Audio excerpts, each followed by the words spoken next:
Ada seorang gadis bernama Jasmine Lepore. Gadis ini sangat cantik, sampai-sampai dia dijuluki si boneka Barbie oleh teman-temannya. Setelah Jasmine ini lulus SMA, dia mencoba mengadu nasib di kota besar. Sampai suatu hari ada temannya Jasmine yang mendatangi dia dan menawarkan pekerjaan dengan gaji yang cukup besar. Pekerjaan tersebut adalah menjadi model di majalah Playboy. Saat Jasmine sedang menghadiri sebuah pesta yang diselenggarakan oleh majalah Playboy, dia bertemu dengan seorang laki-laki, seorang pengusaha properti yang kaya raya. 2 hari setelah mereka berkenalan, mereka pergi ke Las Vegas dan di sana mereka menikah. Rian ini melaporkan istrinya hilang. Dari kesaksian Rian, sehari sebelum istrinya ini menghilang, mereka berdua bertengkar hebat. Di hari yang sama, ada ditemukan mayat seorang perempuan di dalam koper yang digeletakkan di samping tempat pembuangan sampah.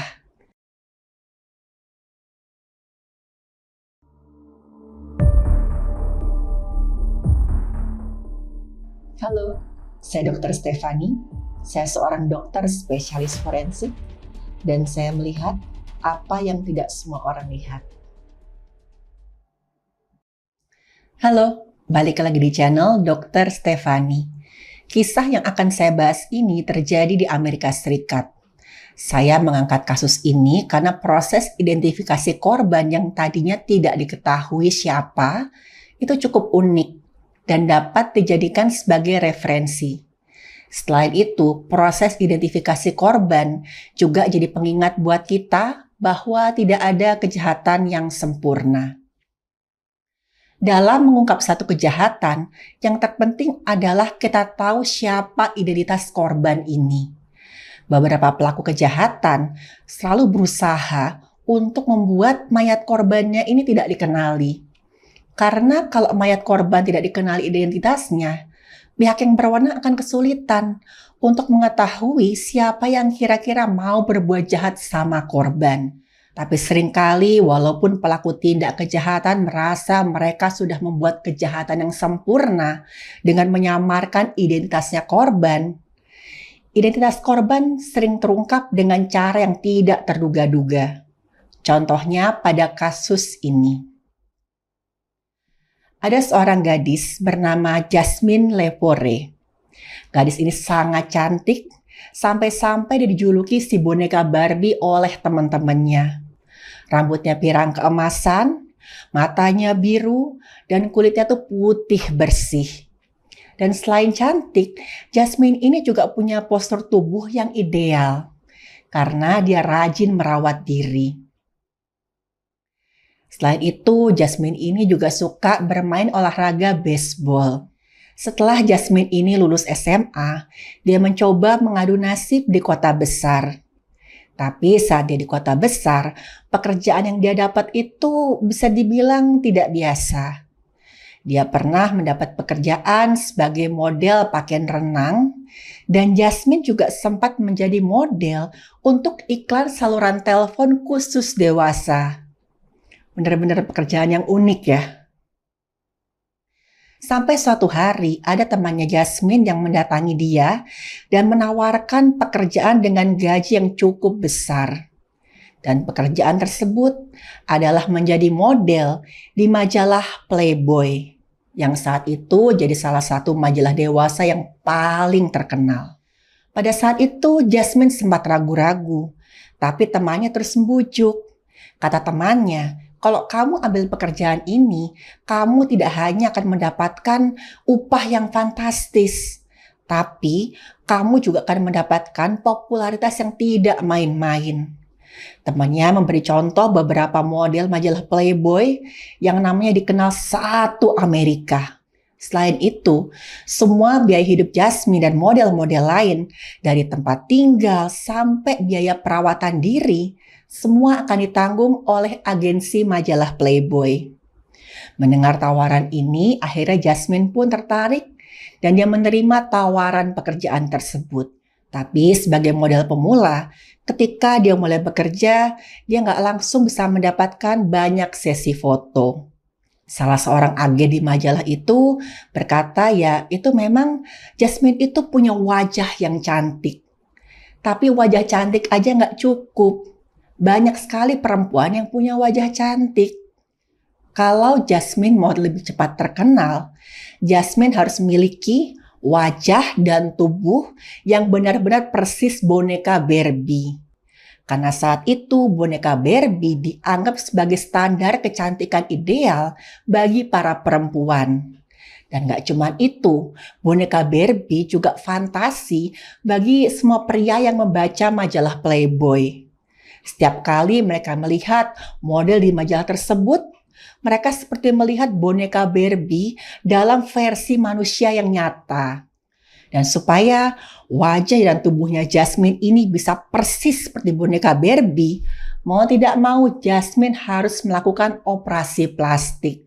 Dan semua biaya operasi plastik akan ditanggung oleh agensi majalah Playboy. Saat itu Jasmine berambisi untuk menjadi salah satu model Playboy yang terkenal. Dan dia pun menyetujui tawaran tersebut. Operasi plastik yang dijalani oleh Jasmine ini bukan proses yang gampang. Prosesnya sangat menyakitkan dan beberapa kali kalau hasilnya tidak sesuai harapan, Jasmine itu harus mengulang operasinya lagi. Dan gak jarang, Jasmine ini menangis kesakitan selama dia melewati masa pemulihan. Tapi semua itu dia tahan demi kemajuan karirnya di dunia model. Seiring dengan semakin banyaknya operasi plastik yang dijalani Jasmine, kecantikan alaminya pelan-pelan memudar. Tapi begitu dia muncul dengan wajah dan tubuh baru, karirnya langsung melesat naik.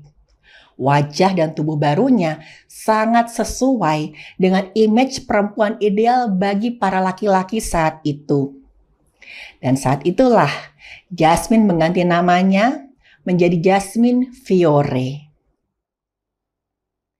Namanya mulai dikenal banyak orang, termasuk di kalangan pengusaha kaya dan selebritis. Dan suatu hari, saat Jasmine sedang menghadiri sebuah pesta yang diselenggarakan oleh majalah Playboy, dia bertemu dengan seorang laki-laki, seorang pengusaha properti yang kaya raya, bernama Ryan Alexander Jenkins. Jasmine dan Ryan langsung merasa mereka ini jatuh cinta pada pandangan pertama setelah mereka berkenalan. Dan yang lebih mengagetkan lagi, 2 hari setelah mereka berkenalan, mereka pergi ke Las Vegas dan di sana mereka menikah. Mendengar kabar ini, banyak yang kaget, tapi ada juga yang menganggap, aduh, kisah cinta mereka romantis sekali ya. Kenal, jatuh cinta, lalu tidak pakai lama-lama langsung menikah. Sebenarnya ada selentingan yang menyebutkan kalau Jasmine ini cuma pelarian bagi Ryan. Karena sebelumnya Ryan ini mengikuti sebuah reality show namanya Megan Wants a Millionaire. Di reality show ini Ryan bersama beberapa orang jutawan lainnya berusaha untuk menaklukkan hati seorang model senior majalah Playboy bernama Megan Hauserman. Megan sebenarnya berkata, dari awal dia ketemu Ryan, dia suka sama Ryan. Dan dia ingin memilih Ryan sebagai pemenang reality show itu. Tapi karena alasan rating, Ryan ini terpaksa dieliminasi. Dan Megan memilih laki-laki lain. Dan pada saat Megan dan Ryan ini berpisah, Ryan mengatakan sesuatu yang sebenarnya agak aneh. Ryan bilang, biarpun saya dieliminasi di reality show ini, saya yakin dalam waktu singkat saya bisa menemukan gadis cantik lain. Dan 2 hari kemudian, Ryan ini bertemu dengan Jasmine. Dan gak pakai menunggu lama, Ryan langsung menikahi Jasmine. Meskipun demikian, Megan berkata, saya harap mereka berdua bisa bahagia. Tapi sepertinya harapan tinggal harapan. Karena baru 1 bulan mereka menikah, ada kejadian ganjil saat Jasmine dan Ryan sedang menghadiri sebuah acara pesta. Tiba-tiba saja Jasmine ini jatuh ke kolam renang. Waktu Jasmine berenang ke tepian dan naik ke tepi kolam, ada seorang tamu pesta yang melihat ada luka memar di lengannya Jasmine. Dan juga sempat ada yang lihat kalau tadi sebelum Jasmine jatuh ke kolam, Jasmine ini sempat bertengkar dengan Rian. Dan usut punya usut, ternyata Rian ini cemburu ketika melihat Jasmine sedang mengobrol dengan seorang tamu laki-laki. Dan ada yang curiga, waktu itu Rian tuh saking marahnya, dia nggak bisa mengendalikan diri sampai memukul Jasmine. Dan itu yang membuat Jasmine jatuh ke kolam renang. Tapi lagi-lagi, kejadian itu ditutupi oleh Jasmine. Jasmine terbersikeras saat itu dia nggak sengaja terpeleset. Tapi setelah kejadian itu, ada beberapa kali kejadian yang ya menunjukkan kalau sifat Rian ini memang kasar. Ada kabar tentang KDRT yang dilakukan Rian pada Jasmine. Apalagi Jasmine ini masih berhubungan baik dengan beberapa mantan pacarnya. Mereka masih saling kontak dan walau cuma sekedar berteman, Rian ini tidak suka. Dan Rian sering marah dan katanya kok dia sangat marah, dia nggak segan-segan main tangan. Puncaknya, waktu pernikahan mereka baru berusia 2 bulan, mereka memutuskan buat berpisah rumah. Jasmine berkata dia akan menuntut cerai Rian karena dia tidak tahan dengan sifat kasarnya. Bukannya prihatin, banyak mantan fansnya Jasmine yang malah menyukuri keadaannya Jasmine saat itu. Mereka menganggap Jasmine ini terlalu bodoh dan naif dan terlalu dibutakan cinta. Sampai mau-mau aja diajak menikah sama orang yang baru dia kenal 2 hari. Dan dia tuh masih belum tahu gimana sifat asli si laki-laki ini. Ya sekarang coba lihat. Baru ketahuan kan kalau sifat aslinya Rian ini kasar dan tukang menyiksa. Tapi selama mereka berpisah rumah, Rian terus menghubungi Jasmine. Ada yang bilang sifatnya Rian ini agak membingungkan. Di satu sisi dia mengatakan kalau dia salah menikahi Jasmine. Jasmine ini cuma beban di hidupnya. Tapi di sisi lain, Rian merasa dia tuh gak sanggup hidup tanpa Jasmine. Sebenarnya ada kabar miring yang berkata kalau Rian ini tidak mau dicerai, cuman gara-gara dia nggak mau egonya terluka. Setelah Rian semakin sering menghubungi Jasmine, Jasmine pun luluh. Dia setuju untuk mencoba memperbaiki pernikahan mereka. Jasmine dan Rian akhirnya pergi ke San Diego untuk berbulan madu. Dengan harapan setelah itu mereka bisa memulai segalanya dari awal lagi. Tapi apa yang terjadi di sana benar-benar di luar dugaan. Suatu hari pihak yang berwenang di San Diego mendapat telepon dari Rian. Rian ini melaporkan istrinya hilang. Dari kesaksian Rian, sehari sebelum istrinya ini menghilang, mereka berdua bertengkar hebat. Gara-gara Rian ini memergoki Jasmine mengirim pesan mesra ke mantan pacarnya yang bernama Robert Hassman. Saat itu mereka bertengkar hebat dan Jasmine melarikan diri dari hotel tempat mereka menginap. Rian menduga saat itu Jasmine pergi ke Las Vegas untuk menemui Robert. Pihak yang berwenang langsung memulai pencarian terhadap Jasmine.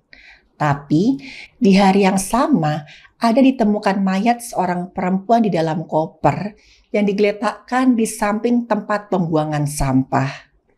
Keadaan mayat itu sangat mengenaskan. Wajahnya rusak berat sampai tidak bisa dikenali. Mayat tersebut langsung dibawa ke bagian forensik Orange County Coroner Office. Dan di sana mayat tersebut diperiksa oleh dokter forensik. Dan apa yang ditemukan benar-benar mengejutkan. Mayat perempuan ini sebenarnya keadaannya relatif masih cukup baik. Belum mengalami pembusukan dan diperkirakan korban ini baru meninggal kurang dari 24 jam sebelum dilakukan pemeriksaan. Di bagian kepala, sebagian rambut perempuan ini hilang. Ada juga sebagian kulit kepala yang hilang tuh seperti ditarik paksa. Bagian wajah mayat ini hancur, hidungnya remuk, dan yang mengagetkan, seluruh gigi mayat ini dicabut dan sama sekali tidak ditemukan satu pun gigi di rahangnya. Selain itu, ujung-ujung jari mayat perempuan ini terpotong dengan tepi rata. Dan ini kelihatan kalau siapapun yang membunuh perempuan ini berusaha agar mayat perempuan ini tidak dikenali kalau sewaktu-waktu ditemukan. Bagian tenggorokan dari mayat ini menunjukkan tulang lidahnya patah dan ada memar pada tenggorokan dan kerongkongan. Dan pola lukanya sesuai dengan kasus cekik. Pada saat diperiksa, dokter menyadari kalau korban ini memasang implan di payudaranya. Dan dokter pemeriksa kemudian menggunakan temuan ini untuk mengidentifikasi siapa korban ini. Karena di setiap implan payudara pasti ada nomor seri. Dan nomor seri ini bisa dideteksi ke pabrik pembuatnya. Dan di pabrik itu kan pasti tercatat, ini nanti dikirim ke rumah sakit mana saja. Dan akhirnya setelah melakukan penelusuran, pihak yang berwenang sampai ke sebuah rumah sakit, tepatnya ke tempat seorang dokter bedah plastik. Dari keterangan dokter tersebut, diketahui kalau dia pernah memasang implan payudara ini, itu ke seorang model majalah Playboy bernama Jasmine Fiore. Dan akhirnya ketahuan kalau mayat perempuan yang dalam keadaan mengenaskan itu adalah mayat Jasmine Fiore. Mendapati temuan ini, pihak yang berwenang segera menghubungi Rian untuk mengabari istrinya sudah ditemukan dalam keadaan tidak bernyawa. Tapi bukannya segera datang untuk mengurus jenazah istrinya, Rian malah pergi ke Kanada, ke tempat dia dilahirkan. Dan mengetahui hal ini, pihak yang berwenang langsung menetapkan Rian sebagai tersangka utama pembunuhan Jasmine Fiore. Dan bahkan Rian ini sempat diumumkan di berbagai media sebagai seorang buronan. Tapi sayangnya, sebelum pihak yang berwenang menemukan Rian dan untuk diinterogasi, Rian sudah mengakhiri hidupnya sendiri. Rian ditemukan meninggal dunia dalam posisi tergantung di sebuah motel. Pihak yang berwenang tidak sempat menginterogasi Rian tentang apa yang sebenarnya terjadi di malam Jasmine ini dinyatakan hilang. Tapi seiring dengan penyidikan, mereka mendapat gambaran tentang kira-kira apa yang terjadi. Karena saat itu mobil Jasmine ditemukan di sebuah tempat parkir. Pihak yang berwenang langsung melakukan pemeriksaan di bagian dalam mobil tersebut. Dan apa yang mereka temukan benar-benar mengerikan. Mereka menemukan bagian dalam mobil itu penuh cipratan darah. Ada juga beberapa helai rambut panjang yang warnanya pirang dan semuanya itu lengket dengan darah. Ada juga gumpalan rambut yang di ujungnya itu masih ada robekan kulit kepala. Dan memang sebagian kulit kepala ini bisa ikut tercabut kalau rambut itu ditarik dengan kuat. Banyaknya darah di dalam mobil menunjukkan sempat ada perkelahian sengit. Dan saat DNA dari rambut dan darah yang ada dalam mobil dicocokkan dengan DNA dari mayat Jasmine Fiore, DNA-nya sama. Kemungkinan besar pada saat itu Rian menganiaya Jasmine dengan cara sangat membabi buta di dalam mobil sampai Jasmine tewas. Dan setelah Jasmine tewas, Rian kemudian mencabuti gigi dan memotong ujung-ujung jari Jasmine. Dia berharap dengan begitu tidak ada yang bisa mengidentifikasi mayat Jasmine kalau sewaktu-waktu ditemukan. Karena dalam bayangan Rian, identifikasi hanya bisa dilakukan melalui gigi dan sidik jari. Setelah merasa dia telah melakukan kejahatan yang sempurna, Rian memasukkan mayat Jasmine ke dalam koper, dan koper itu dia buang ke sebuah tempat pembuangan sampah. Rian sama sekali nggak menyangka kalau implan payudara yang digunakan Jasmine akhirnya membantu mengidentifikasi mayatnya. Dan setelah dia merasa terpojok, Rian memutuskan untuk menjatuhkan vonis mati pada dirinya sendiri. Dari kasus tadi kita bisa belajar kalau cinta yang berlebihan pada akhirnya akan membahayakan. Orang yang menjadi budak cinta rela memberikan apa saja demi pasangannya. Mereka seringkali nggak sadar kalau apa yang mereka lakukan itu bisa mencelakakan diri mereka sendiri. Dan kadang saat mereka mulai sadar, semuanya sudah terlambat. Mencintai itu bagus, tapi tetap harus bersama dengan logika. Dengan begitu, seseorang bisa memiliki hubungan yang sehat. Dan satu lagi, saya ingin menekankan bahwa kekerasan dalam bentuk apapun tidak pernah bisa dibiarkan.